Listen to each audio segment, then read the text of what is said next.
Hello everyone, good morning and welcome to 3 Charts in 1 with me, Richard Perry, market analyst for Infinox on Wednesday the 9th of November. Now, we had some massive moves through markets yesterday, there's significant shifts in sentiment, big breakouts across major forex pairs against the dollar. We have breakouts on commodity prices as well, equity markets moving higher. So let's have a look at how this is affected, starting with euro dollar, big move higher, actually through resistance, really. I mean, the resistance of parity has been a key issue for several months, really.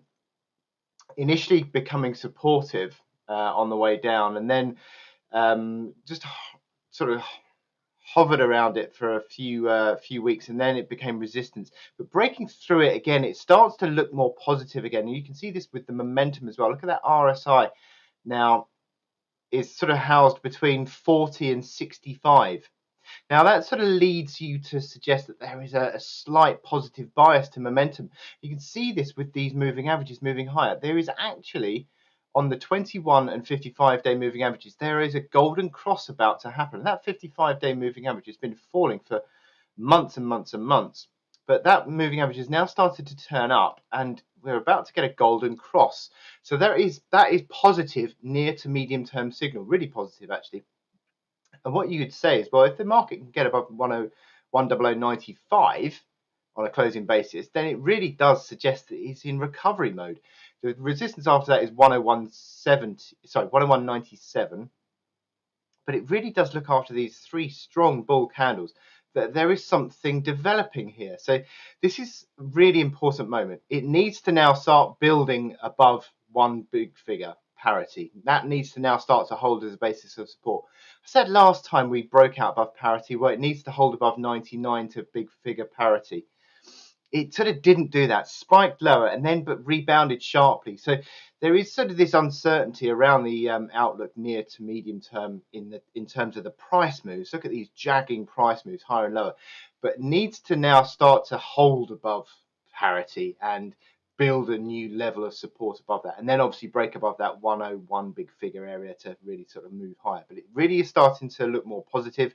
Into the high 60s on the RSI would also be confirming a breakout near term, but it certainly is looking more positive. Near term support, reaction low of 99 at 65. And onto the gold chart. This was the one that really did move yesterday. We had the sharp move higher that came on Monday, bit of a consolidation move on Tuesday, but then look at that move yesterday, breaking significantly through the resistance band. This is an old pivot band, sort of 1680 to 1690, but then 1670 started to form as resistance as well. So you had this sort of breaking through that that resistance moment. But look at this downtrend broken, that dotted downtrend, which I've now dotted because is a primary downtrend that's been in place going all the way back to April. And well, this is an improving chart now. You can see that through the momentum. Look at RSI breaking to levels not seen since, well, certainly August, if not before. And it certainly looks as though, I mean, this is a small base pattern, certainly implies a test of the 1730 level, given the fact that you've got the breakout through the resistance. So there is this improvement going on now. And the next thing we need to see is 1680 to 1690 now becoming a basis of support. So that old pivot level, which was resistance, now becomes supportive. If that can now start to build a support, and obviously we've also got the 55-day moving average as well, which historically is, again, a pretty good gauge. It sort of has been gauging these down moves for several months, really, and breaking decisively through that, it could now become a basis of support. So again, that's the next important thing. So lots of things that need to be seen to sustain this recovery. 1680 to 1690 support holding is certainly a main one there.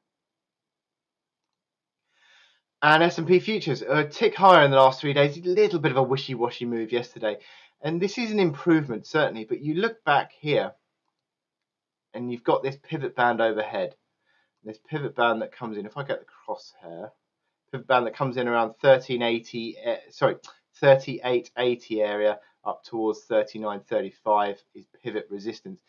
And again, if I sort of get the downtrend going, you can see that effectively it's still in a downtrend phase. lower highs, I mean, these lower highs are not touching the downtrend necessarily, but it is fairly close, and you can see that obviously it is still in this lower high phase, and the momentum is a little bit umming and ahhing, a bit wishy-washy, not certain.